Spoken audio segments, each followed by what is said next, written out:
안녕하세요. 세금킬러 자담세무에게 손혜경 세무사입니다.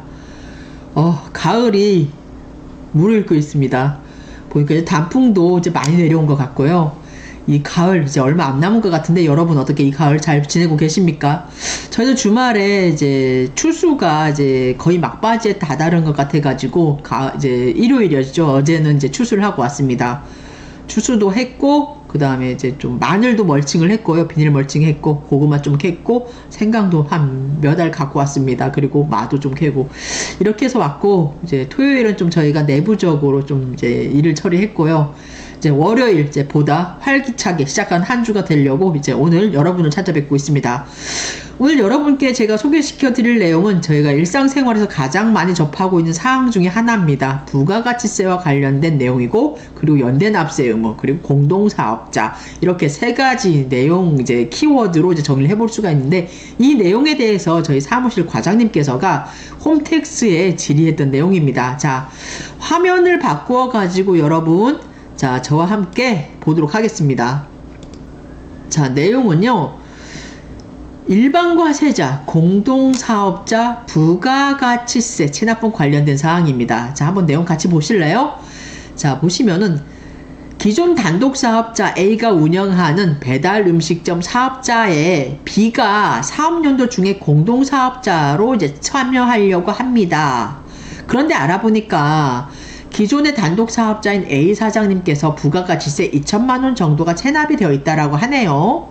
이럴 경우에 그러면 그 A 사업자가 체납한 기존 부가가치세는 기존 단독사업자인 A가 책임을 져야 되고, 공동사업자로 참여하려는 B의 책임은 등재되는 시점부터 책임을 지게 될 것으로 생각이 되는지 이 판단이 궁금합니다. 그리고 두 번째 내용은 B가 책임을 지게 되는 시점부터, 그러면 우리가 이제 A 사업주가 50%, B 사업주가 50% 이렇게 들어가는데, 이 지분율만큼씩 그 책임을 지게 되는 그 시점부터 50%만큼씩 나눠 책임을 지는 것인지, 아니면 공동사업자 모두가 지분율에 관계없이 100%로 전체 책임을 지는 것인지 궁금합니다. 라고 해서 질문을 올렸던 사항입니다. 여러분, 자, 아시겠죠?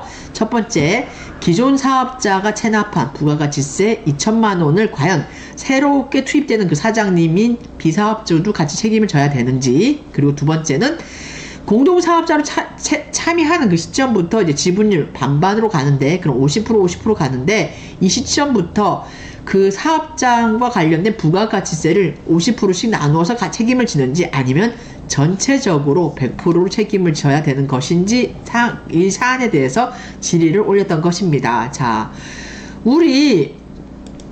국세기본법 제21조에서는요, 납세 의무의 성립 시기, 그리고 우리 이제 요 사례와 연관이 되는 부가가치세 납세 의무 성립 시기에 대해서, 자, 국세기본법 제21조에서 규정을 하고 있는데, 1항에서는 국세를 납부할 의무는 이 법 또는 세법에서 정하는 과세 요건이 충족되면 성립한다라고 규정을 하면서, 이때 이 납세 의무가 성립하는 이 시점을 부가가치세는요, 2항 4호에서가 과세 기간이 끝나는 때 납세 의무가 성립된다라고 규정을 하고 있습니다. 그리고 자, 아까 지분율 반반으로 책임을 지는지 아니면 전체로 책임을 지는지와 관련돼서는 우리 국세기본법 제25조입니다. 연대납세 의무에 대해서 규정을 하고 있습니다. 공동사업이잖아요. 자, 보시면 1항에서가 공유물 공동사업 또는 그 공동사업에 속하는 재산과 관계되는 국세 및 강제징수비는 공유자 또는 공동사업자가 연대하여 납부할 의무를 진다라고 규정을 하고 있습니다. 이 규정과 관련돼서 우리가 집행기준을 좀 보시면은요, 자, 국세기본법 집행기준입니다. 공유물 등의 연대납세 의무. 자, 1항에서 우리가 이제 본 내용입니다. 공유물 공동사업 또는 그 공동사업에 속하는 재산에 관계되는 국세라든가 강제징수비는 공유자 또는 공동사업자가 연대하여 납부할 의무를 진다. 그리고 여기서 우리가 공동사업이 궁금하잖아요. 자, 이 공동사업에 대해서는 3항에서가 공동사업이라고 하면 그 사업이 당사자 전원의 공동의 것으로서 공동으로 경영이 되고, 따라서 당사자 전원이 그 사업이 성공 여부에 대하여 이해관계를 가진 사업을 말한다라고 하고 있습니다. 자, 그럼 여러분 감 잡으셨나요? 자, 질문으로 돌아가서 그럼 어떻습니까? 기존 사업자 A가 체납한 부가가치세는 어떻게 된다? 체납한 부가가치 2천만 원은 기존 사업자 A가 책임을 져야 되고요. 그리고 두 번째 내용입니다. 자, B사업자가 공동사업자로 참여를 하는데 이 부가가치세와 관련돼서는 어떻게 책임을 진다? 지분율만큼 반반 나눠서 책임을 지는 게 아니고 공동사업자 전체에 대해서 연대 납세 의무를 진다는 규정입니다, 여러분. 그러면 만약에 부가가치세가 이 사업주가 참여한 그 시점부터 만약에 이제 어떠한 납세 의무가 성립이 됐는데 부가가치가 성립이 됐는데 부가가치세가 이제 5천만 원이 나왔어요. 그러면 A 사업주님께서가 돈이 없어요. 그럼 B 사업자가 체납이 잡히면 안 되잖아요. 그래서 돈을 융통을 내서 세금 5천만 원을 납부를 했습니다. 그러면 A는 체납이 없는 걸로 되고 B도 체납이 없고요. 그리고 B는 이제 솔직히 자기가 5천만 원만큼 다 부담한 게 억울하잖아요. 그럼 내부적으로 A 사업자로부터 2,500만 원을 별도의 내부 규정에 의해서 받으시든지 아니면 사업에서 생기는 어떤 그 A에게 귀속되는 이윤이죠. 그 이윤에 대해서 분배를 더 받든지 그렇게 하셔야 되는 겁니다. 우리가 이제 가장 깔끔하게 하는 건 어떻습니까?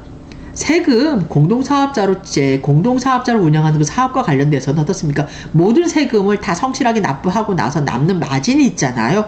그 이익에 대해서 사후적으로 정산을 깔끔하게 하는 게 가장 합리적이긴 합니다. 그래서 이제 오늘 이제 우리가 이제 일반적으로 많이 접할 수 있는 사례입니다.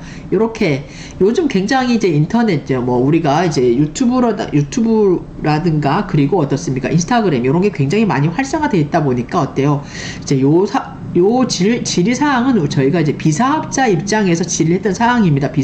B라는 그 사장님의 입장에서 질의가 들어와가지고 이렇게 기존 사업자의 체납이 이렇게 되어 있는데 내가 이렇게 공동사업자로 들어가도 그 기존에 체납된 부가가치세에 대해서 내한테 이제 의무가 이제 어떤 책임이 발생하는 건 아니냐 이제 그게 궁금했고 두 번째는 내가 그럼 연대납 이렇게 공동사업자로 들어가는데 그러면 그 세금에 대해서 이제 나는 솔직히 반밖에 지분이 없는데 그 전체 세금에 대해서 이제 연대납세 의무를 져야 되는지 아닌지 이런 사항들이 궁금해가지고 저희 담당자님께 이제 질의했던 사항인데 저희 과장님이 보다 더 정확하게 이제 꼼꼼하게 짚고 넘어가고 싶으셔가지고 이 질의 사항을 이제 홈택스에 했던 사항인 것 같습니다. 어때요, 여러분? 많이 접하는 상황 중에 하나죠. 쉽습니까, 오늘? 아주 쉬워요. 아주 쉽죠? 자, 어떻게 보면 우리 세금은 이제 일상생활과 굉장히 밀접한 그 연관이 있는데, 이런 사항들에 대해서 우리가 한 번씩은 좀 점검을 해보고 가는 것도 나쁘지 않겠다라고 생각을 해가지고, 저희 과장님이 최근에 질의를 올렸던 그 사안에 대해서 국세청에서 홈택스에서 이제 이렇게 답변을 해주셔가지고, 오늘 이 내용을 여러분에게 쉽게 설명해 드렸습니다. 자, 여러분 어떻게 잘 정리되셨나요? 자, 그럼 여러분 정리 잘 하시고 다음에 뵐게요. 감사합니다.